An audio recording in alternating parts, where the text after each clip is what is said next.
J'ai passé 15-20 minutes au téléphone avec tous les prospects en leur demandant quelle durée ils souhaitaient, quel rythme, évidemment l'âge des enfants, s'ils ont l'habitude de faire du vélo ou pas. En fonction de la saisonnalité, où aller quand même, parce que l'idée c'est d'avoir plutôt du soleil et pas trop froid. Quel type d'hébergement? Ça c'est important aussi, les catégories d'hébergement. On peut aller d'une yourte à du 5 étoiles la nuit d'après. De plus en plus de voyageurs adorent ça, le changement, pas être forcément sur la même catégorie chaque nuit. Et puis les expériences, les rencontres. Parce que au-delà du circuit court dont je te parlais, on va aussi proposer des rencontres.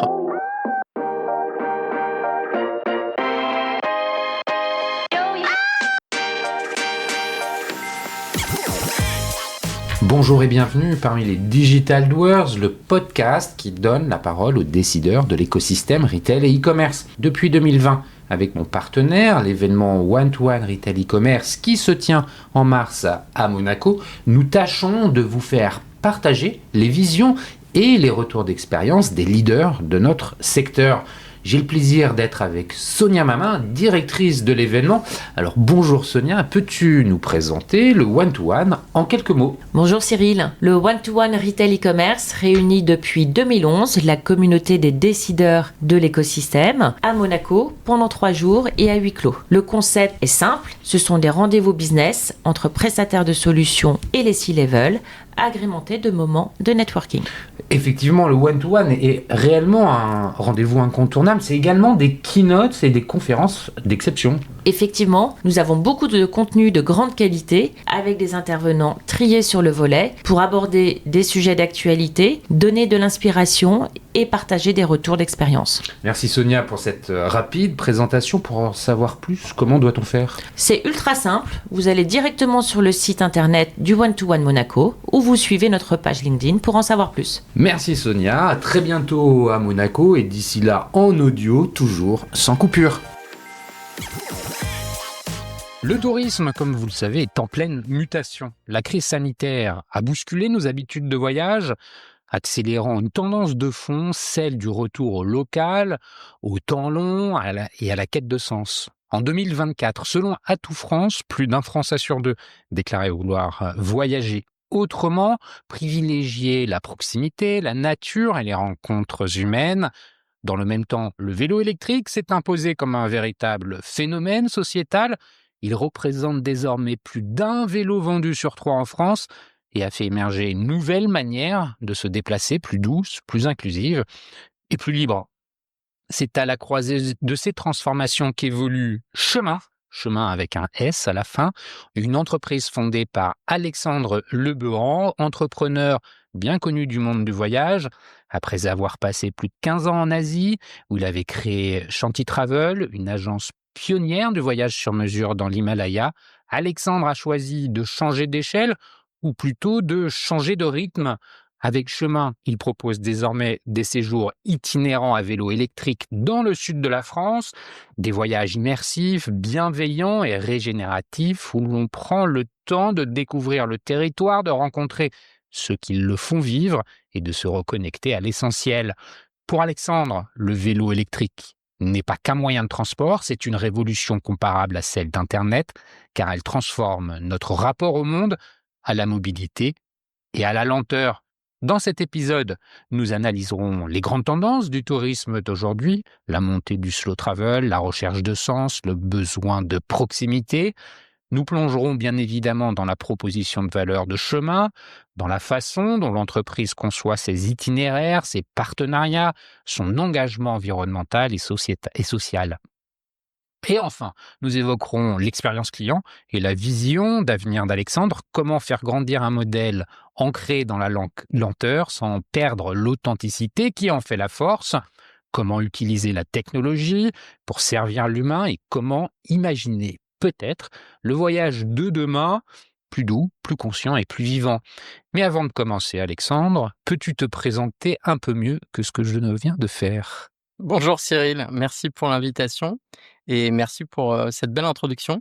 Donc oui, je m'appelle Alexandre Lebehan, j'ai 50 ans et je suis entrepreneur depuis 20 ans. On a fêté les 20 ans de Shanty Travel en janvier dernier.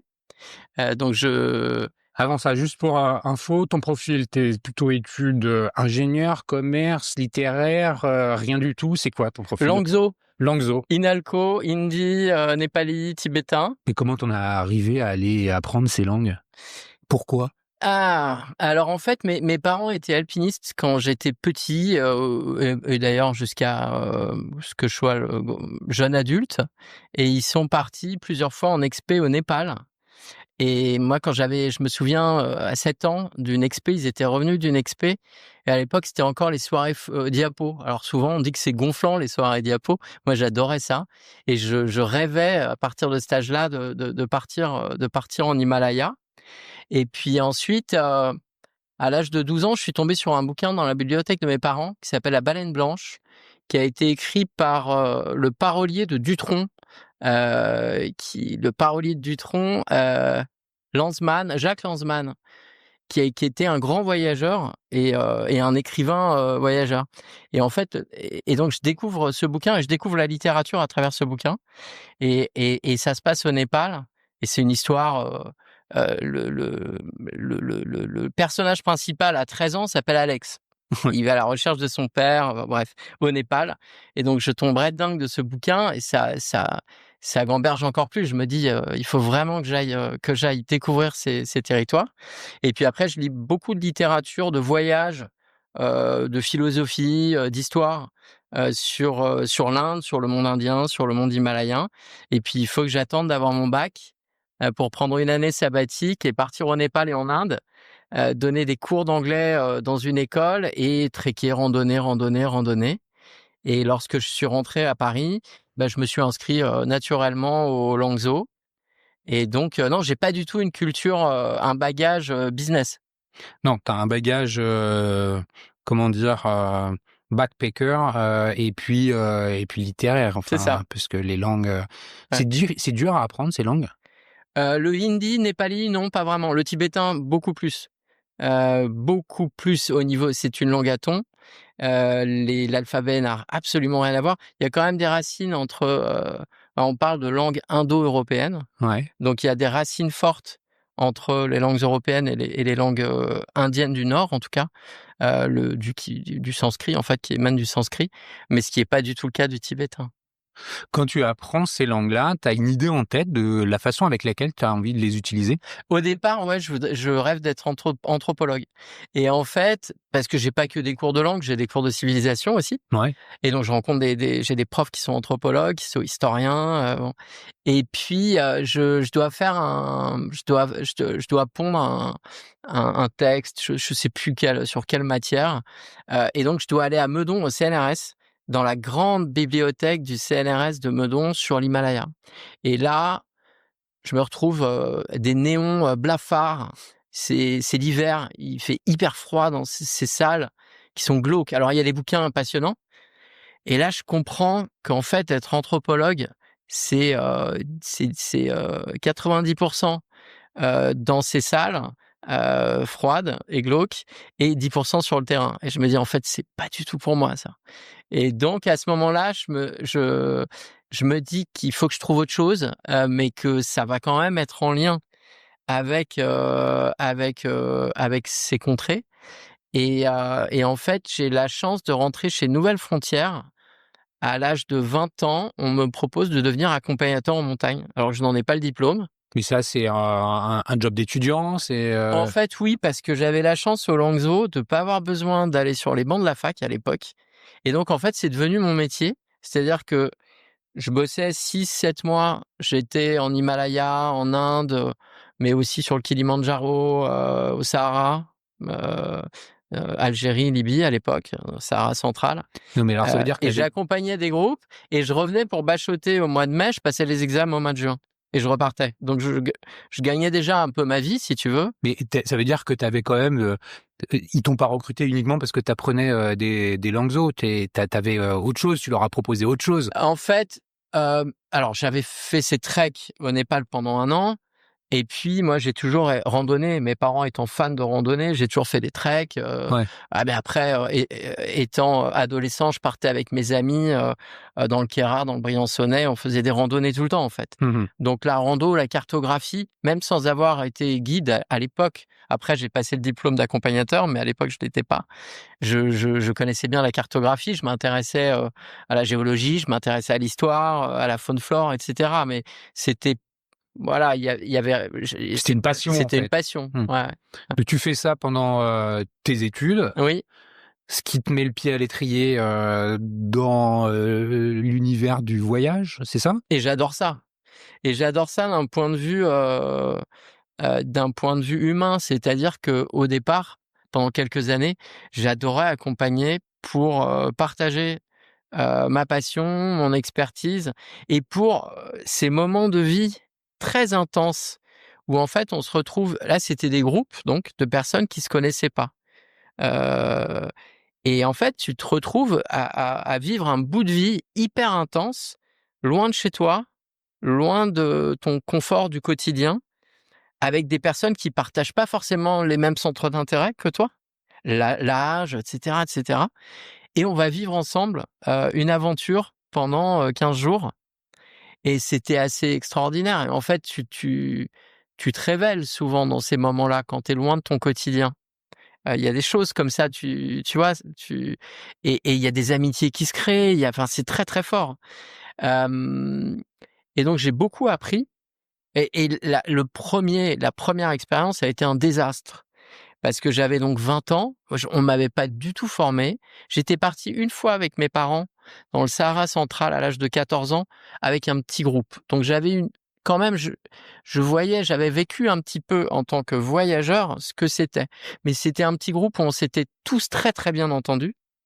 Et nous, la famille, on représentait déjà les 2/3 du groupe, si Ouais, tu ok. veux. Voilà. Et là, ce premier groupe, je me retrouve, j'avais 15 clients, une quinzaine, et des gens qui pouvaient pas se piffrer. Et moi, ce que j'avais pas compris, enfin, oui, heu, c'est que je devais pas seulement partager ma passion et mon expertise, mais un guide, c'est avant tout quelqu'un, qui est un team leader Ah et oui, c'est qui ça. C'est un chef c'est d'orchestre, un en fait. chef d'orchestre et c'est qui doit être un peu psychologue aussi. Ouais. Et là, j'ai vraiment appris. J'ai appris parce que c'est parti en cacahuète et j'ai dû rattraper comme j'ai pu. Et ça a été plutôt un échec, mais de cet échec, j'ai beaucoup appris ensuite sur comment, dès le départ, être un team leader. Ok, et donc tu fais ça jusqu'en quelle année? Je fais ça, de 1995, ça commence à dater, jusqu'à 2000 à peu près, 2001-2002, dans quelques années. Ouais. Parce qu'après, mon diplôme au Langso, je passe le diplôme d'accompagnateur en montagne à Briançon. Ouais. Mais c'est sur 2 ans et c'est plusieurs stages, en fait. Et donc entre ces stages, je continue d'accompagner. Et je vais pas seulement sur l'Himalaya et sur l'Inde, je pars donc sur la Corne de l'Afrique aussi, beaucoup au Sahara, qui m'a énormément passionné aussi, le Sahara central, chez les Touaregs.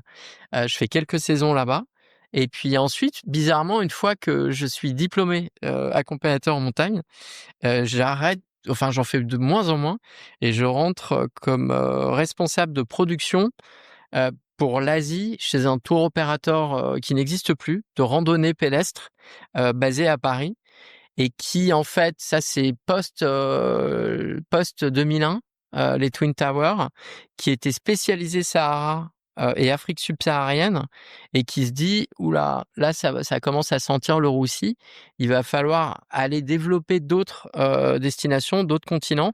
Parce que le Sahara, ça risque d'être fini pendant un bon moment, ce qui s'est évidemment passé. Et donc le directeur me donne carte blanche pour développer un maximum de pays d'Asie. Et donc en l'espace de 3 ans, ça a duré 3 ans cette mission. Et donc l'Asie, c'était un petit peu de Népal et de Vietnam au début quand je suis arrivé. Et quand je suis reparti, il y avait pas mal de pays, ça devait représenter dans les à peu près 30% du chiffre d'affaires. Et Donc c'était ton job en allant là-bas, c'était de créer les circuits, de rencontrer ouais. les infrastructures, c'est faire quoi exactement? Ouais, alors c'est ça. Je passais à peu près 4 mois par an sur le terrain, où j'allais Donc j'avais un travail préparatoire d'aller identifier les bonnes régions dans certains pays d'Asie, et d'identifier, des partenaires locaux potentiels. On marchait encore pas mal au fax, hein, en 2000. C'était le début du web, mais en Asie, il y avait pas vraiment beaucoup d'emails encore. Et puis ensuite, j'allais sur place, j'allais rencontrer ces partenaires, j'allais faire des bouts de trek. Je prenais un maximum d'informations et ensuite je rédigeais les carnets de voyage. Je les mettais en ligne ou je sais plus si, en tout cas, tout était préparé pour être mis en ligne sur les premiers sites web. Et ensuite, je formais les équipes commerciales. Et quand j'étais à Paris, je commercialisais aussi. J'étais expert voyage. Je vendais aussi les voyages. Et ça, tu retires quoi de cette expérience? En fait, Ouais, elle est dingue. C'était le job de rêve. C'était le job de rêve. Et en plus, c'était une petite structure. On était une douzaine. Donc je faisais pas mal de choses différentes. J'ai appris beaucoup, à la fois sur la prod, sur la production de voyages, sur la commercialisation, mais aussi même sur la communication. Et puis évidemment, quand on parle de prod, on parle de chiffrage aussi, et de rentabilité en tout cas de marge brute, d'un voyage. Donc il y a l'aspect, aussi, Économique. un petit peu économique. Donc c'était un job en or. Après, je me retrouvais pas forcément dans comment dire? Dans non pas dans la mission, mais dans les valeurs de la boîte. Et pour moi, c'était déjà important de travailler. J'adorais l'équipe, mais pas forcément les valeurs de son directeur, en fait.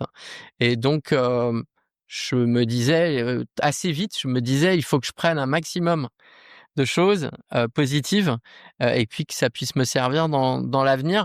Et en fait, assez rapidement, je me suis dit: «Mais j'ai envie de travailler pour moi, j'ai envie de créer mon truc et puis, j'ai envie de vivre en Inde, à temps plein, et puis j'aime le sur-mesure, j'aime comprendre ce que les gens, les voyageurs ont envie de vivre». Et pour ça, il faut être sur place parce qu'il faut connaître sur le bout des doigts la destination, il faut la vivre. Je veux proposer des voyages et sur mesure, on va dire découverte et aventure qui soient immersifs. C'est-à-dire, on va à la rencontre des gens. C'est pas seulement, Visiter des sites. c'est ça. Ouais.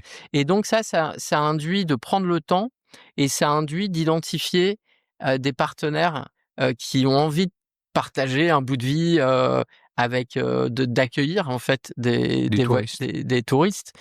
Et donc c'est parti comme ça et à partir de septembre 2004, pardon, j'ai commencé à bosser tous les soirs et le week-end depuis mon ordi, depuis, chez moi à Montreuil, sur ce projet Shanty Travel.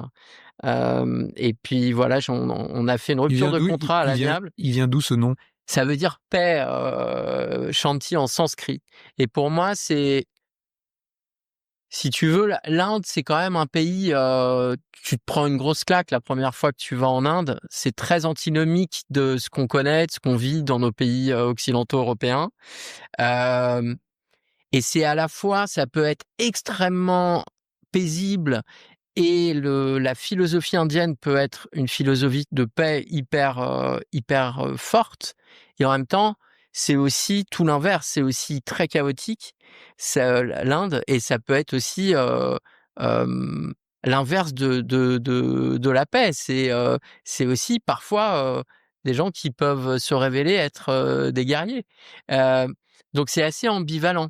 Et évidemment, ce que j'avais envie de proposer, c'était plutôt un voyage paisible, immersif, où on se retrouve soi déjà et puis on rencontre d'autres cultures, d'autres personnes, ce qui permet parfois de se remettre en question aussi sur, nos acquis, sur ce qu'on a appris, sur ce que voilà. Donc là, 2004, tu mets fin au contrat qui te lie avec ton Ouais. employeur en France. Tu prends un billet d'avion, trajet simple pour l'Inde. T'atterris où? Pour New Delhi, Pour New Delhi. ouais. Tu t'installes à New Delhi? Oui. Ouais. Pourquoi New Delhi? Parce que l'Inde, c'est très grand. C'est quand même le hub. Alors, il y a 2 hubs à l'époque, en termes d'aéroports. C'est Delhi et Bombay. Moi, j'ai plus d'affinité au départ avec l'Inde du Nord et l'Himalaya et le Népal. Donc Delhi, pour moi, ça fait sens parce que c'est vraiment l'Inde du Nord. C'est comme ça que tu peux rayonner plus facilement dans le Nord. Exactement, c'est ça. Et puis j'y ai déjà des contacts. Et en fait, j'arrive le 2 janvier 2005. Je prends un taxi les vieilles ambassadeurs, les vieux véhicules extraordinaires. J'arrive dans une guest house et là, la première personne que j'appelle, c'est Rajat, mon ami Rajat, à qui je pitch 10 minutes sur mon projet et il me dit mais viens à la maison, on va en discuter. Et donc je prends un autorickshaw, un tuk-tuk qui m'amène chez lui. 30 minutes, parce que ça devait être en fin de journée, des voitures partout, des embouteillages partout, etc. Et puis je le repitch et là, il me dit: «Mais moi, j'ai envie de t'aider sur ce projet» et puis, ma femme là, elle vient d'arrêter de travailler et dans l'hospitality, dans l'hôtellerie, dans le management hôtelier, elle pourrait t'aider aussi, OK, on y va. Alors, avant que tu développes un peu, l'idée c'est quoi? C'est de monter une agence de voyage en Inde, avec, tu vas nous raconter ses particularités, pour proposer aux Occidentaux des circuits sur mesure. C'est un peu ça? Complètement ça. C'est complètement ça. Si tu veux, j'arrive au bon moment avec, je pense que j'ai cette chance-là, à ce moment-là, en 2005, d'arriver avec une offre qui a le vent en poupe, sur mesure, immersif, aventure. C'est un peu le début du voyage dépackagé, standardisé, déstandardisé, et en B2C. C'est-à-dire que là, on est au moment, c'est quoi, l'adolescence du web 2005. Oui, en quelque sorte. Concrètement, on monte cette agence avec 10 000 €, et en SIA, en SEA, je paye Voyage Inde 0,15 centimes d'euros. Aujourd'hui, on doit être à 5 €. Et en SEO, je suis dans les 3 premières positions sur du Voyage Inde ou un voyage sur mesure. Est-ce que c'est bien au travers de ces deux canaux d'acquisition que tu vas recruter tes clients? Absolument, c'est-à-dire que moi, c'est ça que je voulais. C'est pour créer du voyage sur mesure, il y avait deux obligations pour moi. C'est d'être dans le pays, pour bien connaître l'expérience, pour bien connaître la destination, pour proposer une expérience vraiment cousu main. Et deuxième, c'est avoir un lien direct avec mon client. C'est-à-dire l'avoir à l'époque sur Skype, qui a fermé il y a pas longtemps. Ouais. C'était le début il y avait que Skype à l'époque. On faisait déjà des visios qui duraient 10-15 minutes avec chaque prospect pour comprendre vraiment ses attentes et pouvoir lui délivrer un carnet de voyage sur mesure. En B2B, ça, c'est jamais possible. Quand tu as quelqu'un between, ça marche pas. Donc pour moi, c'était très important le B2C et c'était possible à l'époque de le faire. Il y a eu ce petit moment où avant, c'était trop tôt. Il fallait une vitrine physique et donc à Paris ou ailleurs en France, puisque ma clientèle première à l'époque, c'était les Français.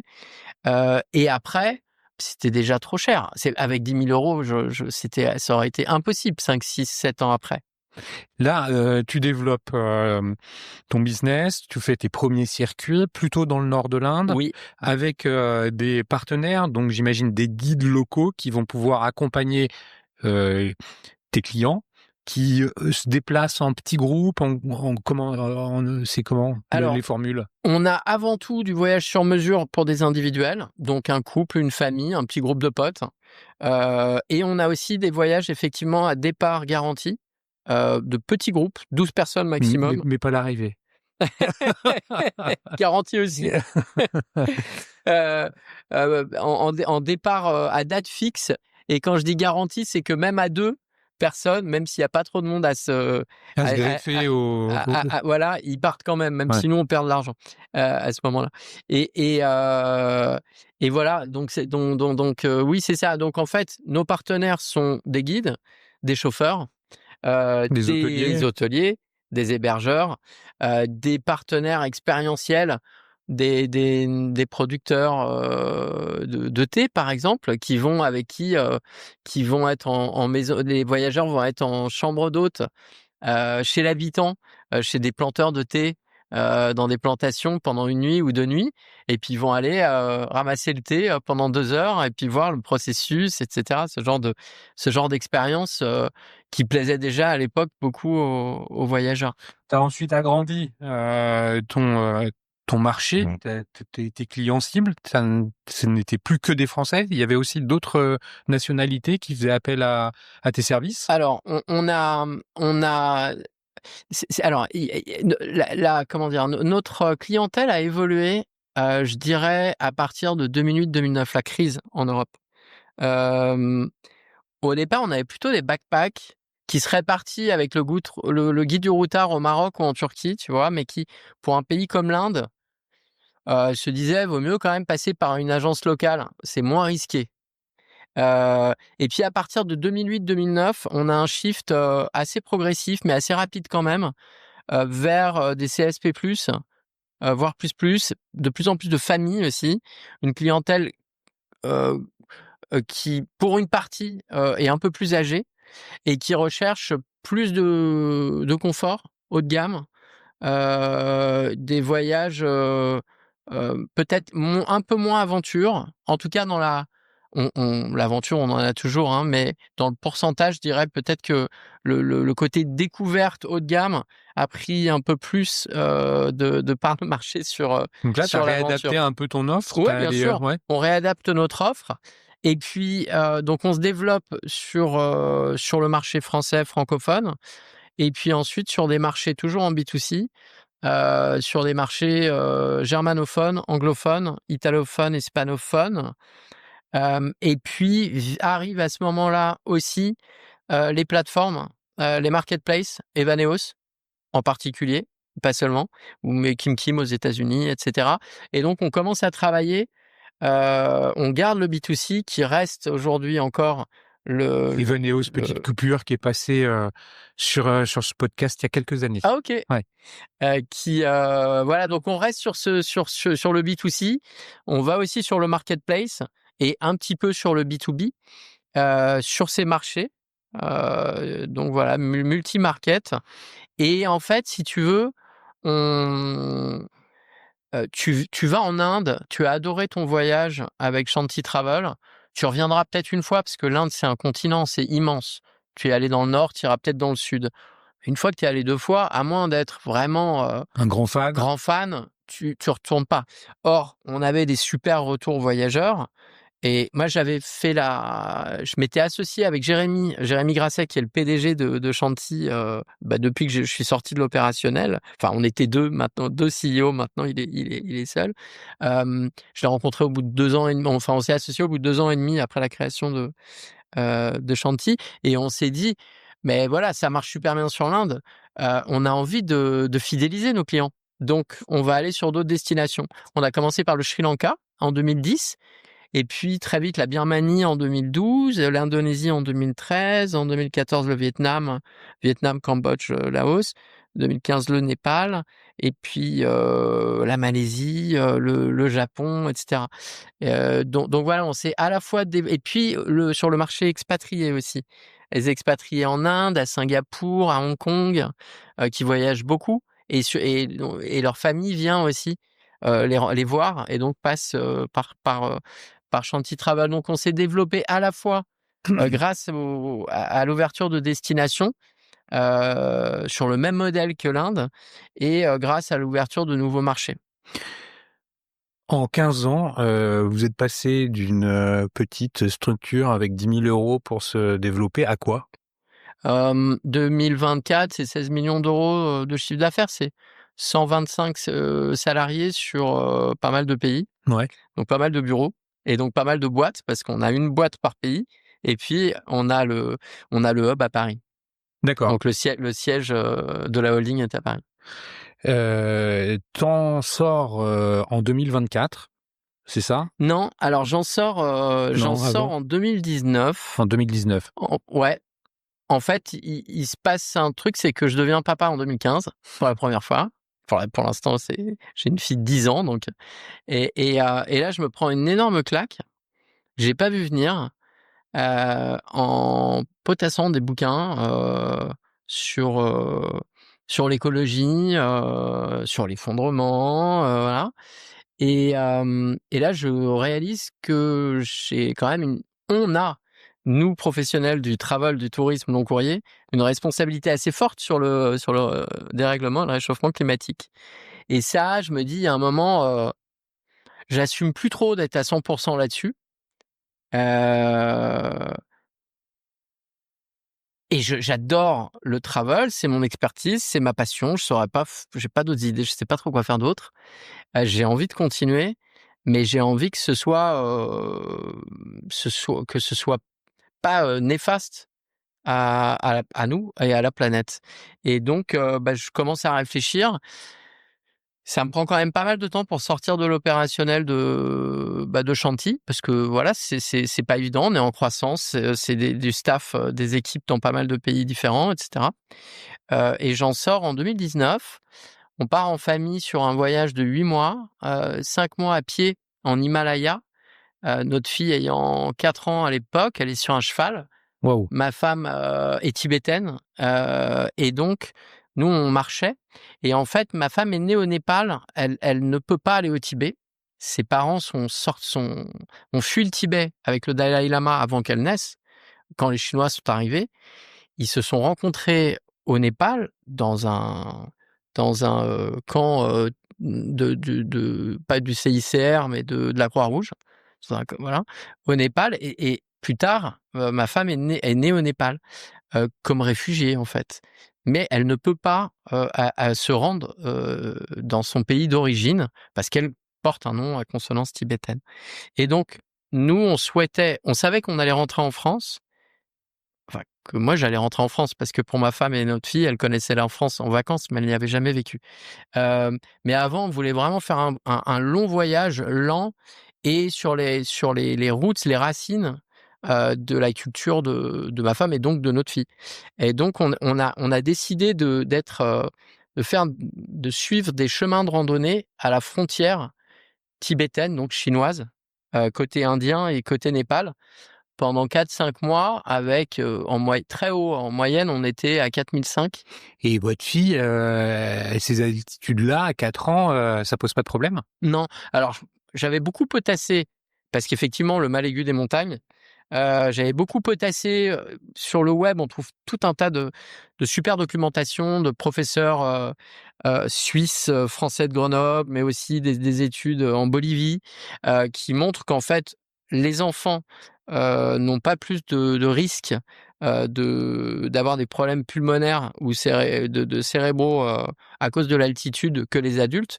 Il faut suivre, il faut faire par palier, en fait. Mmh. Et donc c'est ce qu'on a fait et ça s'est très bien passé.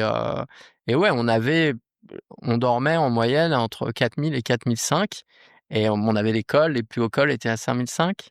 Et vous étiez hébergé comment? On avait une équipe avec nous, on avait un guide, des mules, tentes, on avait du gaz, des légumes, on devait avoir, ça dépendait des moments, Ah, mais c'est une caravane, en fait. c'était une caravane. Et parfois on dormait chez l'habitant. Quand il y avait des villages, il y avait des habitants qui nous proposaient de dormir chez eux. Qu'est-ce que tu retiens de ce voyage? C'est quoi les 2-3 images fortes de cette expérience? Bah, t'apprends vraiment à te connaître et à connaître tes proches, dans des moments qui peuvent être parfois compliqués. Quand tu te retrouves avec ta fille, qui a une fièvre, elle a 42 fièvre, tu même pas on n'avait pas de téléphone satellite, c'est interdit en Inde. Et tu à peut-être, 48 heures de la première route, encore faut-il qu'il y ait des voitures qui passent. Puis après 48 heures Pour et encore à rejoindre 5 ou 6 heures, un petit hôpital, tu Mmh. vois? Donc dans ces moments-là, tu apprends vraiment à te connaître, à connaître, tes proches, leurs réactions. Hem Et puis, ça te permet en fait de te retrouver, de retrouver en fait de comprendre ce qui tes réelles aspirations. Hem Et ça permet, ouais, de te délester de plein de bagages que tu accumules depuis ton enfance, en fait. Et c'est extrêmement agréable. Il y a C'est une léger. dimension un peu spirituelle quelque Ouais, part complètement. dans cette démarche.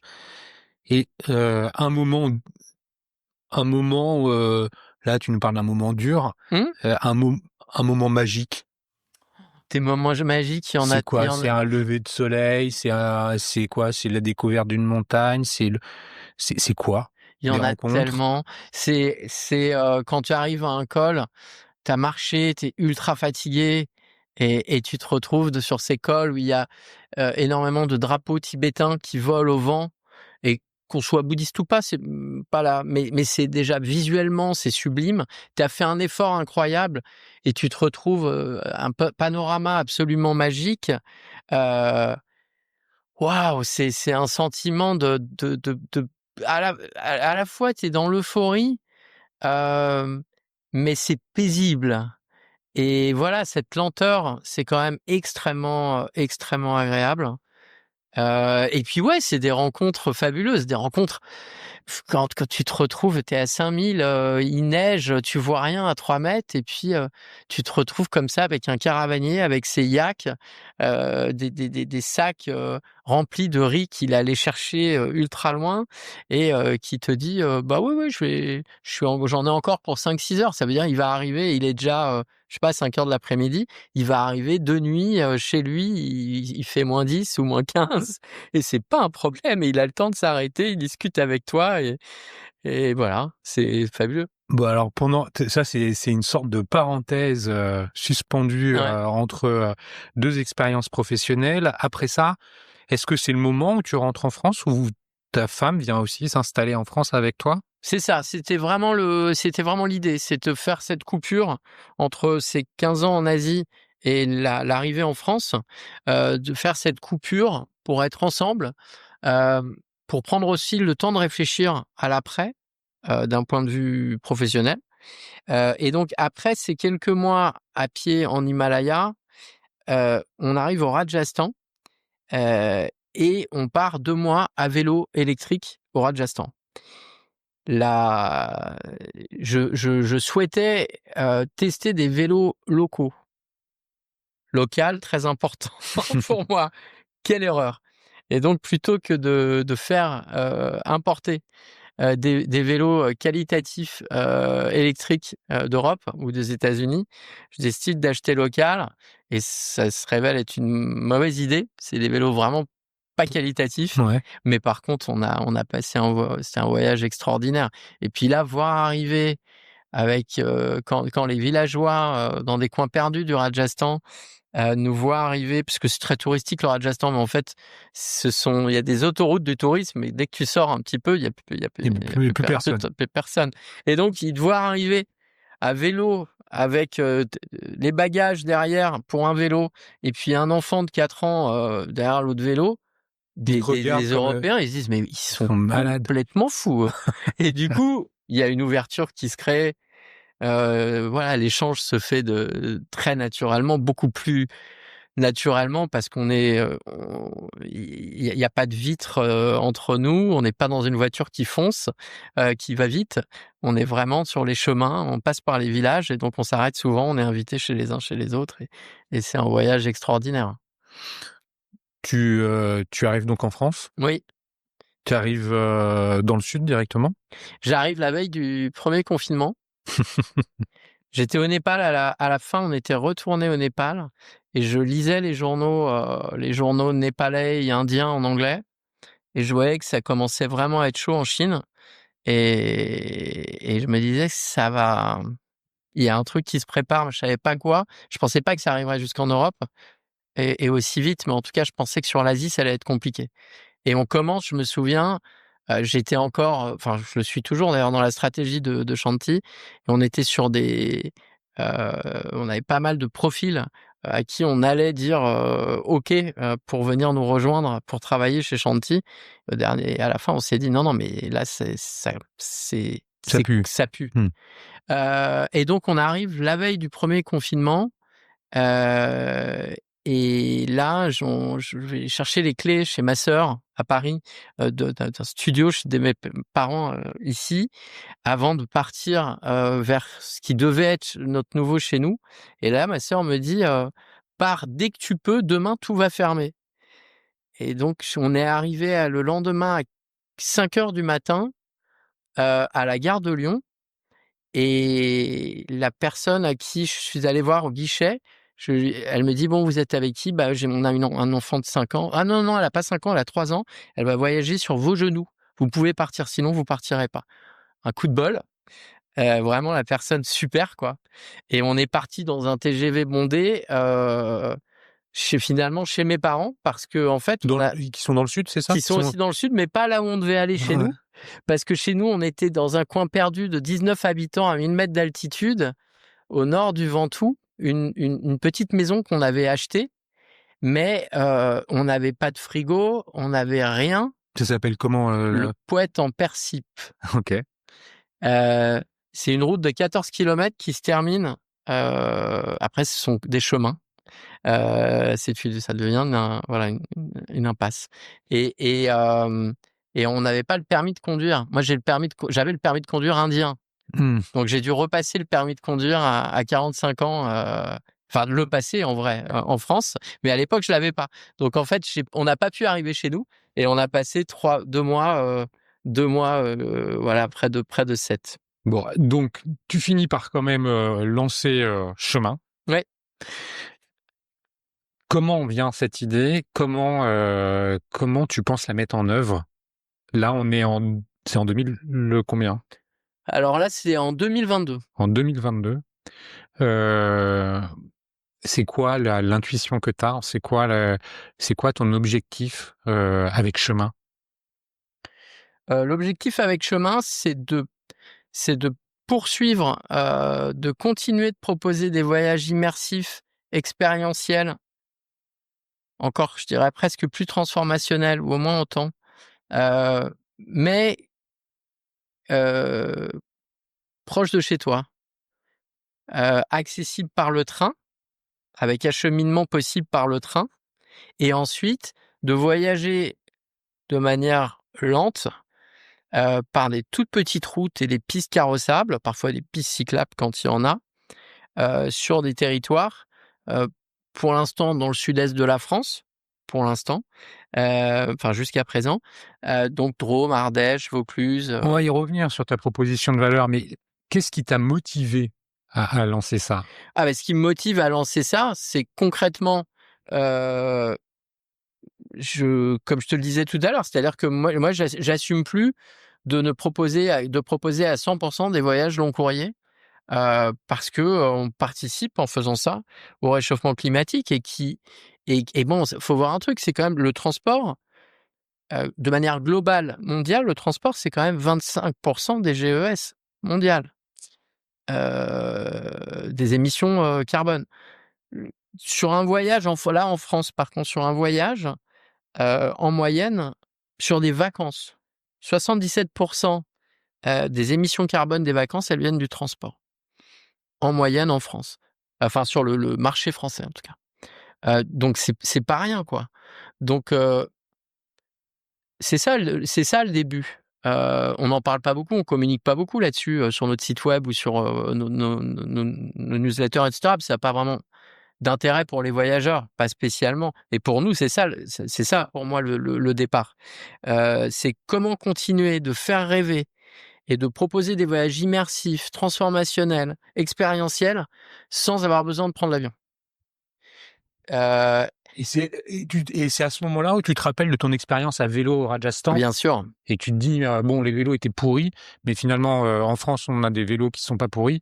Je vais utiliser ce moyen de locomotion pour atteindre mon objectif. Complètement. Si tu veux,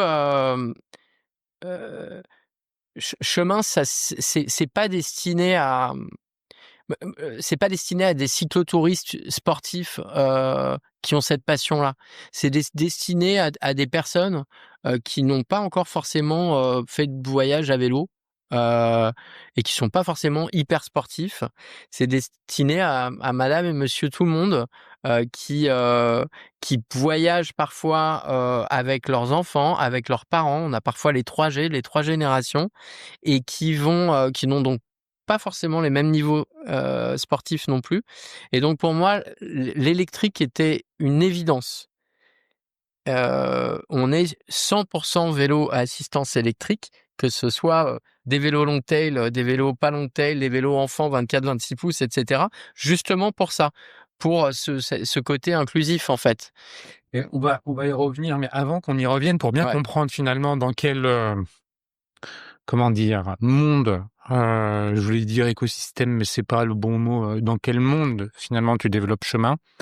On va justement parler du marché ou des tendances en France. En Mmh. introduction, je commençais à le dire. Ouais. On est de plus en plus, à vouloir, voyager autrement, à faire autrement. Après avoir fait, je te disais avant qu'on commence à enregistrer, après avoir fait mon parcours à vélo il y a 2 ans entre Paris et Biarritz, seul, que j'avais médiatisé, il y a beaucoup de personnes qui sont venues vers moi, et qui m'ont dit soit, «Est-ce que tu veux te joindre à nous pour aller faire, un bout de telle région?»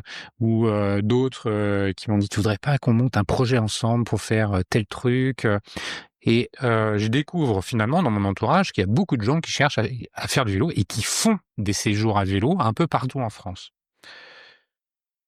Mais de façon plus globale, comment toi tu qualifies finalement ces évolutions en termes d'inspiration ou de souhait, mmh, des Français, ou des Européens, par rapport au voyage? Beh, je pense qu'il y a eu une frénésie du voyage, ultra rapide. On va à l'autre bout du monde, à Bali pour 8 jours, et cetera. Ça marche encore, hein, ça marche encore, ceci dit. Hem Mais dans nos spécialement, pour les urbains, les très urbains, heu, on vit quand même à un rythme un peu fou. À Paris, à Lyon, ou ailleurs dans les grandes villes, notre quotidien est très rapide. On est sur les écrans tout le temps, on est au téléphone tout le temps, donc il y a aussi une recherche, de slow, de lenteur, de prendre le temps de faire les choses. Je pense qu'il y a aussi un besoin de se retrouver, soi-même, de se retrouver, justement, dans un temps un peu long, avec ses proches, hem, dans l'ailleurs, mais de l'ailleurs où on prend le temps et finalement, quand tu vas 4 jours pour un week-end, au Maroc ou à Madrid ou je sais pas, tu prends le taxi ou le métro. Après tu es dans l'aéroport, tu prends l'avion, tu reprends le taxi. Tu arrives, tu dois visiter plein de choses, tu dois Oui, cocher, tu te tu dis: «C'est ça, coches. en X jours, je dois voir ça, ça, ça, ça et C'est ça. ça, J'ai organisé un resto là, là et là et si j'ai le temps, j'arriverai à placer ça». exactement et en plus, tu ramènes des trucs pour les copains, pour la famille, pour la maman et cetera. Heu, Finalement, tu t'es pas posé. Non. Alors tu as découvert des choses, tu ramènes des belles photos, tu as des clichés, tu as des trucs, il s'est passé des choses, bon, mais ça a été très rapide et donc tu t'es pas reposé, tu t'es pas retrouvé nécessairement, tu as pas créé du souvenir nécessairement, souvenir fort avec, avec tes proches, avec tes amis, ou avec tes collègues en séminaire.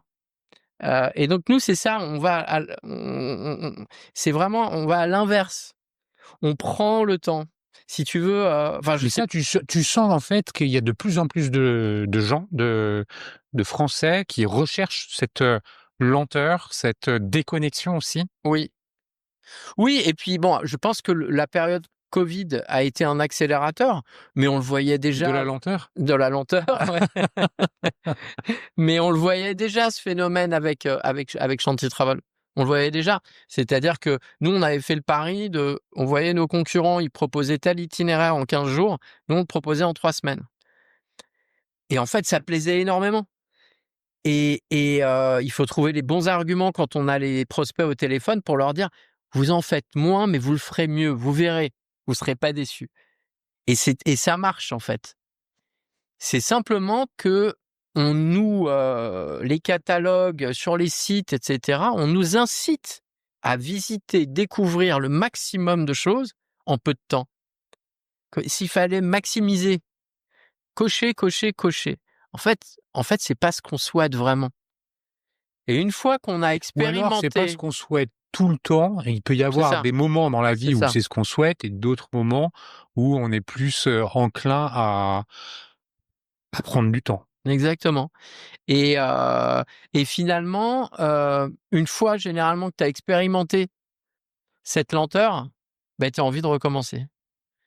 Tu as envie de recommencer et tu as envie d'en parler à tes potes et à ta famille. Enfin, c'est comme ça que ça, voilà. En tout cas, c'est comme ça que ça marche chez Chemin. Bon, donc face à ce constat de d'un changement qui s'opère pour toute ou partie de la société, sur cette volonté de pouvoir voyager plus lentement, de vivre des expériences plus authentiques et finalement, quelque part aussi sortir du tourisme de masse, hein. Mmh.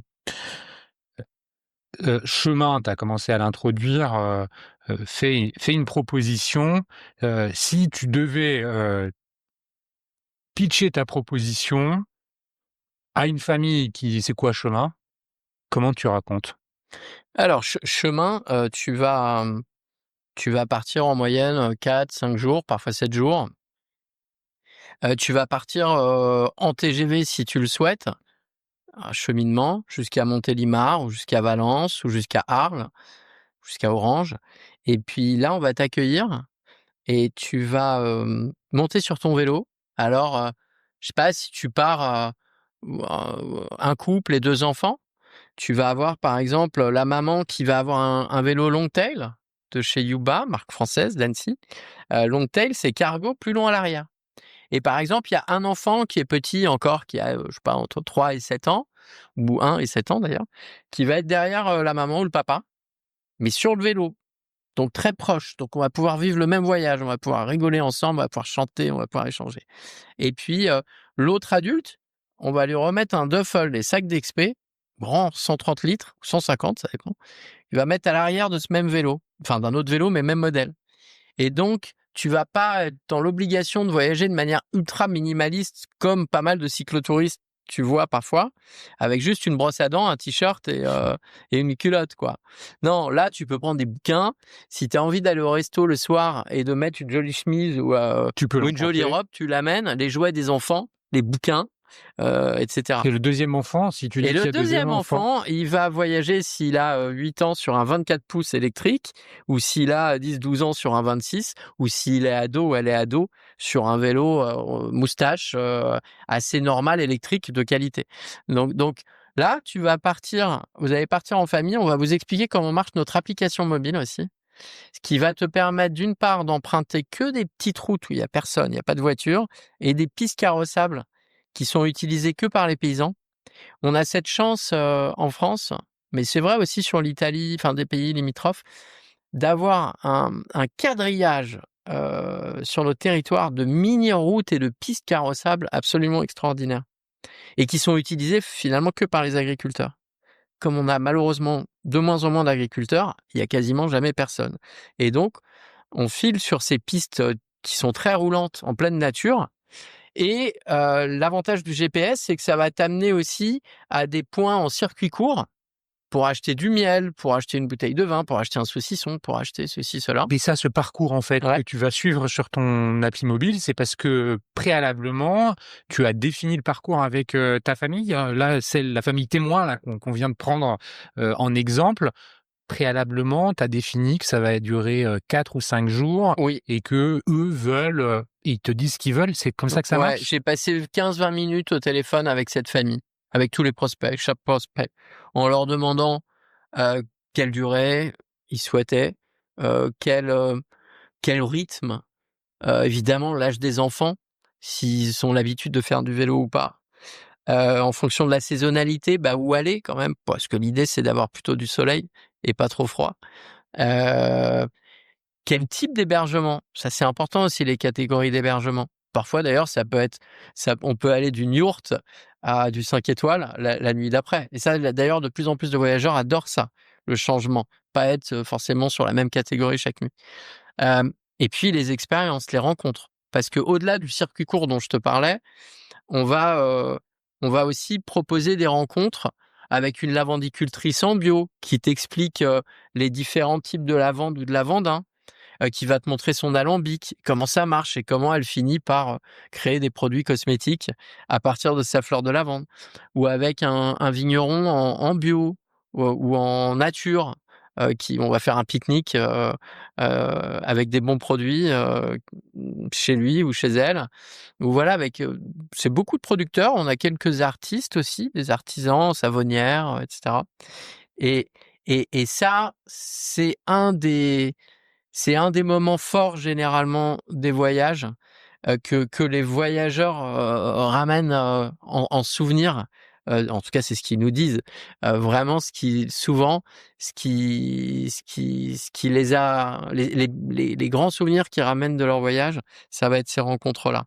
Parce que on s'adresse quand même beaucoup à des urbains et finalement qui vont peut-être avoir plus l'habitude de se retrouver dans des villes comme Barcelone, Marrakech, Istanbul, etc., que de se retrouver dans la campagne provençale, enfin mais de la Drôme ou dans le Vercors ou en Ardèche, euh, chez des personnes qui font des boulots, qui ont une expertise, une expérience et un type de vie finalement très différent d'une autre si on est urbain, si on est citadin.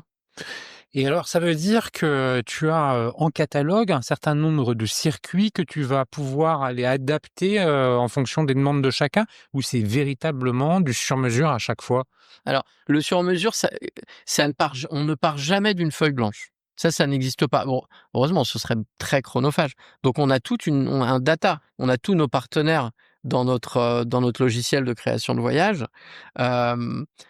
Et on a les étapes simplement. Donc oui, sur notre site, on a un certain nombre de carnets de voyages, mais qui sont des exemples. Après, si tu me dis, moi je veux un rythme vraiment cool, ben, je vais peut-être te proposer je vais partir d'un de nos voyages et je vais Tu vas modifier le rythme et puis je vais modifier les hébergements. Ça, c'est vraiment toi qui vas me dire quel type de catégorie tu souhaites. Et pareil pour les rencontres. Et quand tu arrives à la sortie du train, Oui, sur ton app, tu as ton voyage à toi ouais, que Chemin a préparé oui. avec toutes les étapes, mais il y a bien une personne physique qui t'accueille à la sortie du train, qui te remet les vélos. Ça veut dire que vous avez un camionnette avec les vélos dedans? Comment ça marche? C'est soit à la sortie du train, soit à moins de 10 minutes à pied, dans un de nos camps de base. Ça dépend. Bon, bref, il y a Donc une parfois on remise se en... déplace et parfois c'est les voyageurs qui se déplacent tout près de la gare. Au camp de base. Donc, on parle de vélo électrique, tout le monde Oui. connaît le concept. Il y a une batterie, la batterie, elle se vide, il faut la recharger. Donc, ça veut dire qu'il y a des points d'étape qui permettent la recharge des batteries à chaque fois. La recharge s'effectue chaque nuit. Dans la chambre d'hôtel, en fait, tu récupères ta batterie de ton vélo, le chargeur qui est dans le sac, et tu l'amènes dans la chambre et puis tu recharges la nuit pour le lendemain. T'as pas besoin de recharger dans la journée. Ok. Et pareil au retour, c'est-à-dire qu'il y a quelqu'un qui réceptionne les Absolument. vélos et le séjour est fini. Tout est prépayé. Tout est prépayé et nous, on est vraiment une conciergerie. C'est-à-dire qu'on crée une boucle WhatsApp quelques jours avant l'arrivée des voyageurs. On partage des petits tutos vidéo sur comment marchent les vélos, comment marche l'app, etc. Comme ça, les voyageurs qui arrivent en train, généralement, ils ont déjà regardé les tutos et du coup, le briefing, il est plus court. Et c'est bien pour eux parce qu'ils n'ont qu'une envie, c'est de pédaler plutôt que d'être au camp de base à ce qu'on leur explique comment marche l'application, etc. Et ensuite, une fois qu'ils voyagent, nous, on leur demande comment ça va. Souvent, ils nous partagent des photos et ça, c'est quand même vraiment cool parce qu'on est sur l'ordinateur à travailler quand eux voyagent. Nous, on voyage après, c'est-à-dire en ce moment, quand il fait un peu froid pour les repérages. Et pendant que les voyageurs, pendant la saison des voyages, nous, on est plutôt derrière l'ordinateur. Et souvent, ils nous envoient des photos incroyables. Donc, on voyage virtuellement avec eux. Et dès qu'ils ont la moindre question voilà, ils nous appellent ou ils nous envoient un petit message et on répond très, très vite. Et vous faites l'assistance technique des vélos. Absolument. Ouais. Les vélos, ils sont à vous? Alors, Parce que c'est quand même un sacré investissement. Hein. Oui. C'est pas, on parle pas de vélo à 500 €. Hein. Bah non, ce d'autant plus qu'on est vraiment sur des vélos haut de gamme. Ouais, oui. Et ça, c'est très important pour nous. Ça fait aussi vraiment la différence. Pour l'instant, ils sont à nous, les vélos. Et là, on réfléchit c'est plus que réfléchir. On est en négociation pour du lease sur certains modèles de vélos pour l'année prochaine. Et alors, sur du lease, on est sur un modèle hybride. C'est-à-dire, si tu veux, on a commencé avec nos propres camps de base, avec notre propre équipe opérationnelle de maintien des vélos, de réparation des vélos, d'accueil. Mais ça, c'est au début. C'est sur la Drôme Ardèche, Vaucluse. On savait dès le départ que pour se développer, on n'allait pas développer nous-mêmes avec nos propres équipes des camps de base dans plein d'endroits. Ça prend beaucoup de temps. Et moi, j'ai plus envie de manager des personnes loin, tu vois. Et donc, pour nous, dès le départ, à la création de chemin, dans la réflexion, dans le brainstorm sur le modèle économique de chemin, il y avait ce modèle hybride où on allait aller identifier des partenaires locaux, loueurs de vélos, qui allaient pouvoir stocker notre matériel très spécifique, l'entretenir, le réparer, faire l'accueil des voyageurs, on les forme pour ça, et dès lors qu'ils ont aussi des vélos qualitatifs, ils n'ont pas de long tail, mais des vélos qualitatifs type moustache, normaux électriques, on peut leur louer aussi une partie de leur flotte de vélos. Et c'est ce qu'on a fait depuis avril dernier sur Arles, qui dessert la Camargue, les Alpilles et le pays d'Uzès. Ça marche très bien. Et donc là, à partir d'avril prochain, on va répliquer ce modèle à partir de Blois sur le château de la Loire, en Aubrac, en Toscane. Tiens, on va parler du développement parce que c'est vraiment un sujet important. Mais pour revenir sur et j'ai oublié ma question sur les vélos. Ouais. Oui, voilà, il me revient la question. Elle est liée à la saisonnalité. Oui. Forcément, tu peux pas 12 mois par an avoir une activité sur du voyage à vélo, parce que même dans le sud de la France, il y a un automne et un hiver, et je pense qu'il y a pas grand monde qui souhaite aller faire des tours à vélo. Comment ça se gère cette difficulté-là? Là, tu mets le doigt sur un sujet ultra important en termes de business model et de rentabilité. Si tu veux, on s'est fait un focus sur ces 3 premières années sur l'expérience voyage, beaucoup plus que sur la rentabilité et proche de chez nous, avec des voyageurs en France. Plus simple, on partage la même langue et cetera, des voyages assez courts. Maintenant, ce point-là que tu évoques, il est ultra important. Aujourd'hui, on a des voyageurs qui voyagent de début avril jusqu'au 15 novembre. Donc l'avant-saison et l'après-saison, j'imagine que c'est davantage des célibataires ou des retraités que des familles. Alors, les familles voyagent effectivement que le week-end et en vacances scolaires. Les retraités, ils voyagent plutôt, ou les couples sans enfants, ou les groupes d'amis vont effectivement voyager plutôt en hors vacances scolaires. Et puis après, on a les entreprises qui voyagent hors vacances scolaires pendant la semaine. Mais si je reviens à ton point qui est essentiel sur la saisonnalité, en fait, nous, on a pour objectif de développer aussi des destinations en Europe du Sud, de manière à ce que la saisonnalité soit rallongée et qu'on puisse, quand tu voyages à vélo dans les Pouilles, en Andalousie ou en Algarve, à partir du 15 février, c'est parfait, hein, et jusqu'à fin novembre, en fait. Donc en fait, Et peut-être moins du coup durant l'été parce qu'il fait trop chaud ou et pas? bah, durant l'été, tu vas en Suisse, tu vas, en Autriche, tu Ça vas en Écosse. ça veut Tu vois? dire que tu vas avoir une gestion du parc de Ouais, vélos, européenne où tu vas aller déplacer, c'est ça. les vélos dans les zones qui, sont, comment dire?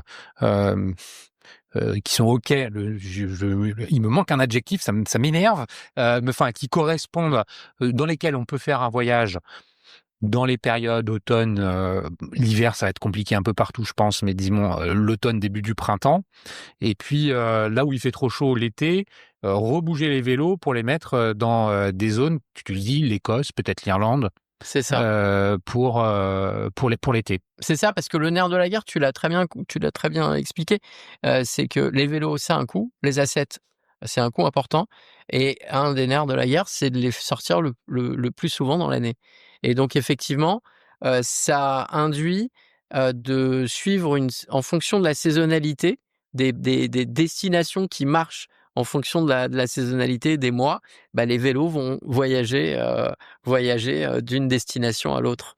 Bon, merci pour cette explication de la proposition de valeur. Comment tu l'as développée? Comment c'est en train de se développer? Mais justement l'avenir. L'avenir de chemin, tu as commencé à en parler, c'est l'ouverture de nouvelles régions en France. Vous procédez comment? Tu disais que tu voulais pas gérer des gens trop loin de toi.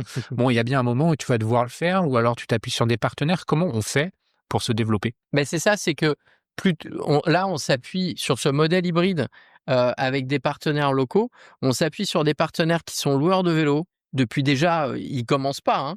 On va les identifier, ils sont déjà là. Ce sont des entrepreneurs. Donc enfin, ils sont là pour un moment, ils sont là pour que ça marche. Ils sont là pour que ça marche sur du temps long, et on n'a pas à gérer leur travail. Ils le font très bien sans nous. Donc Donc ça, ça a quand même un gros avantage. à ouvrir les circuits pour le coup, c'est toi Alors qui vas par contre, alors le partage de responsabilités, de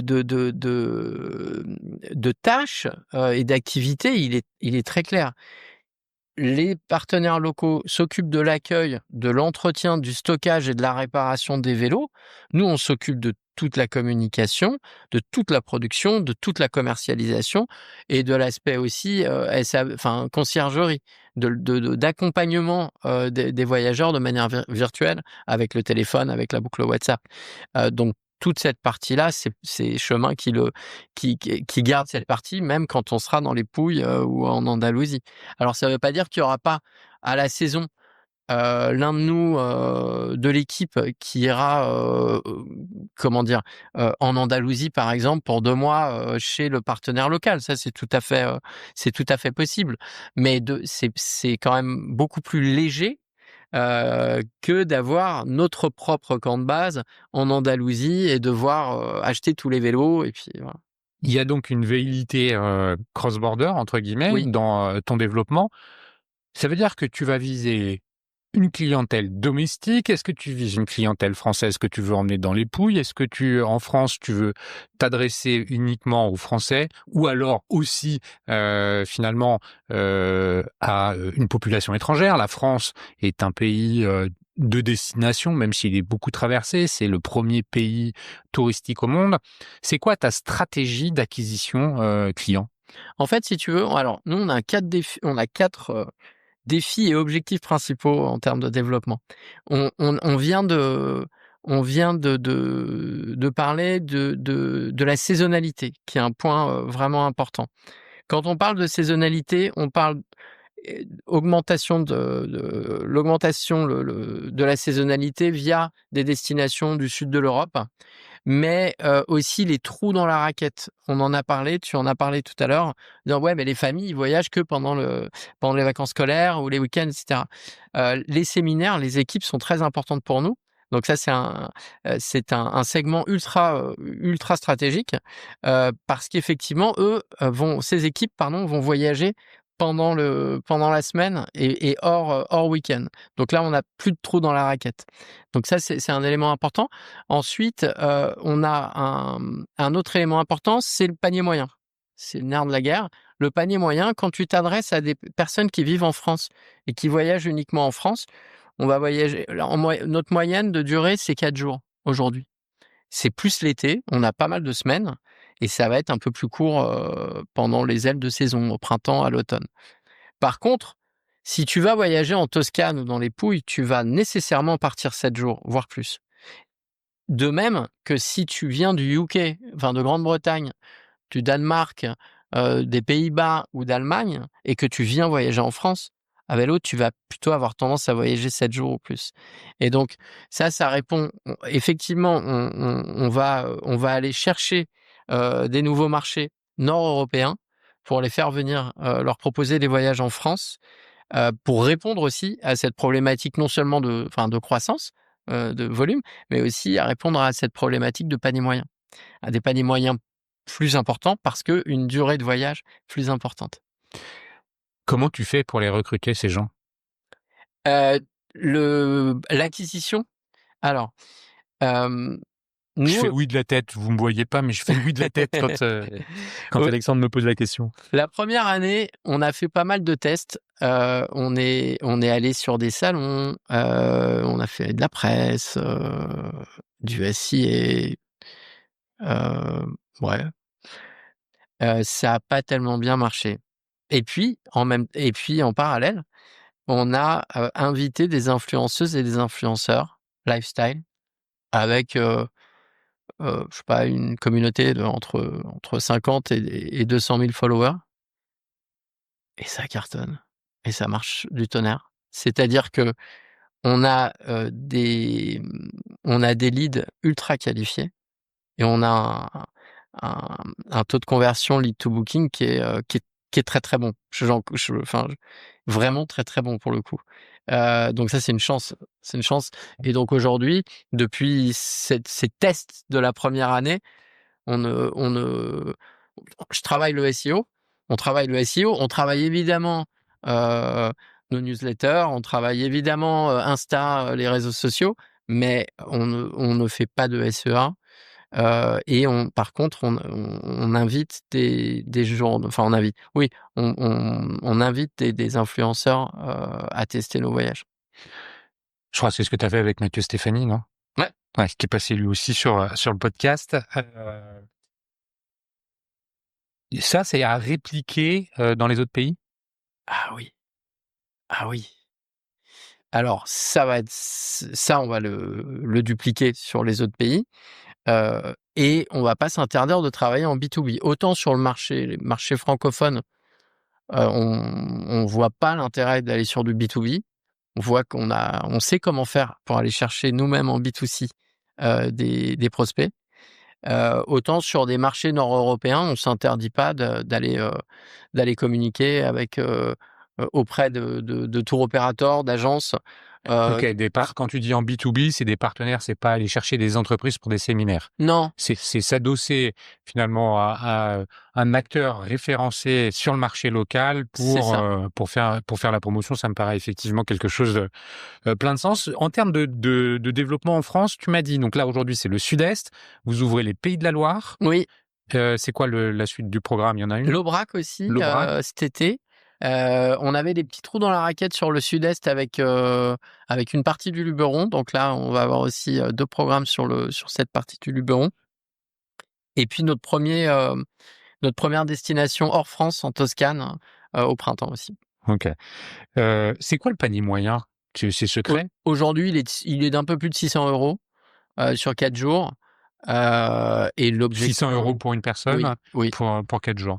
Ouais, et l'objectif, il est d'ici 3 ans de passer à 800 €, grâce justement aux destinations européennes, pour avant tout pour le marché francophone et pour des voyageurs non francophones d'Europe du Nord qui viendront découvrir la France à vélo. On est d'accord que là, ça comprend pas le transport pour arriver jusqu'au vélo? Ça comprend pas le transport. Pour autant, quand on a fait un sondage cet été auprès de notre communauté pour savoir quelle destination on devait ouvrir en premier en Europe, on leur a demandé aussi si l'acheminement était si on devait leur proposer l'acheminement. Parce que pour nous, bas carbone, ça veut dire éviter l'avion. Et ce on leur a proposé, et ils nous ont répondu plutôt vraiment oui, c'est au moins l'aller, le faire en train, mais en s'arrêtant. Par exemple, quand tu vas à Florence en train, pourquoi pas en profiter pour aller découvrir une demi-journée et une nuit Milan ou Turin, qui sont des villes hyper intéressantes. Ça peut être pareil avec Barcelone ou Madrid si tu vas en Andalousie, et cetera. Et donc, à ce point-là, ils nous ont répondu oui massivement. Et à l'autre point qui était de: «Est-ce que vous voulez qu'on s'occupe de l'acheminement?» Ils nous ont répondu oui. Moi, quand je te dis passer de 600 à 800, c'est hors acheminement. Ouais, c'est ça. Heu, le, dans l'acquisition, je reviens là-dessus, finalement, tes clients, c'est pas des prescripteurs. Si, complètement. C'est-à-dire qu'aujourd'hui, Tu as un programme. Est-ce que tu as un programme de, si, un tel vient de votre part, vous avez ou il a une réduction? oui, on l'a. Après, tu sais, on est quand même sur des marges dans le travel, qui sont pas dingues. OK. Et finalement, tu vois, c'est 5. C'est un peu, c'est toujours bien, mais ça Ouais, fait un peu, tu vois? ça fait un peu cheap, ouais. Ça fait un peu cheap Ouais. quand même. Donc on communique pas des masses là-dessus et ils le savent tous, puisqu'on, dans la boucle WhatsApp, à la fin, on leur explique, et puis on leur envoie un mail à la fin aussi, bon bref, ils le savent. Mais on communique pas trop là-dessus non plus parce que bon, c'est pas dingue quoi, 5. On peut Mais dans le travel, on peut difficilement faire plus que ça. Mais ce sont de bons prescripteurs par ailleurs? Mais ce sont de super prescripteurs. C'est-à-dire que, bon, d'une part, Airbnb, on a 30 de repeaters sur, 30 de repeaters, mais surtout, on a 50. Ce qui est énorme, puisque vous Ouais, c'est n'avez pas énorme, on a encore 3 ans. aujourd'hui 3 ans et puis pas, une foultitude de destinations, Non, quoi. non, c'est sûr. Et puis on a 50 des voyageurs. Je sais pas si non, donc c'est moins de prospects, mais de 50 des voyageurs, qui émanent du bouche à oreille. Donc c'est soit via les clients, soit via les influenceurs. Donc ça fonctionne bien. Mmh. Tu sais quoi, Alexandre? Ça fait bientôt 1h15 qu'on enregistre. Wow. Écoute, tu sais quoi? Tu nous as emmenés en voyage et c'était un peu l'objectif. Tu nous as parlé de chemin. Avant ça, tu nous as parlé de ton expérience en Asie et très sincèrement, en tout cas moi, tu m'as fait voyager. Eh ben, tant mieux, j'en suis ravi. Et quoi de mieux finalement comme conclusion, pour quelqu'un qui se propose de construire des voyages et des expériences, pour ses clients? Est-ce que tu veux, ajouter quelque chose? Est-ce qu'il y a un point important qu'on aurait oublié ou est-ce que, il y a, on a fait le tour? Bah, je crois, hein. Ouais, j'ai l'impression aussi. J'ai l'impression. Écoute, merci 1000 fois, Alexandre. Merci chers auditeurs pour la fidélité avec laquelle vous écoutez. J'espère que vous aussi vous aurez, voyagé. Je vous invite à vous abonner si c'est pas déjà fait sur la plateforme d'écoute de votre choix, Spotify, Deezer, Apple Podcast, Amazon Music, et même sur YouTube. Partagez autour de vous l'existence, de ce podcast, comme vous êtes, déjà habitués à le faire. N'hésitez pas à relayer. Si vous voulez rentrer en relation avec Alexandre, je pense que LinkedIn, c'est le meilleur des moyens. Absolument. Si vous avez des difficultés, vous pouvez toujours passer par moi comme d'habitude. Merci, encore à vous. Merci Alexandre et puis, ben, écoute, je te souhaite pas bon vent, mais bon chemin. Ouais, merci beaucoup et merci pour l'invitation, Cyril. À très bientôt. Salut Alexandre. Au revoir.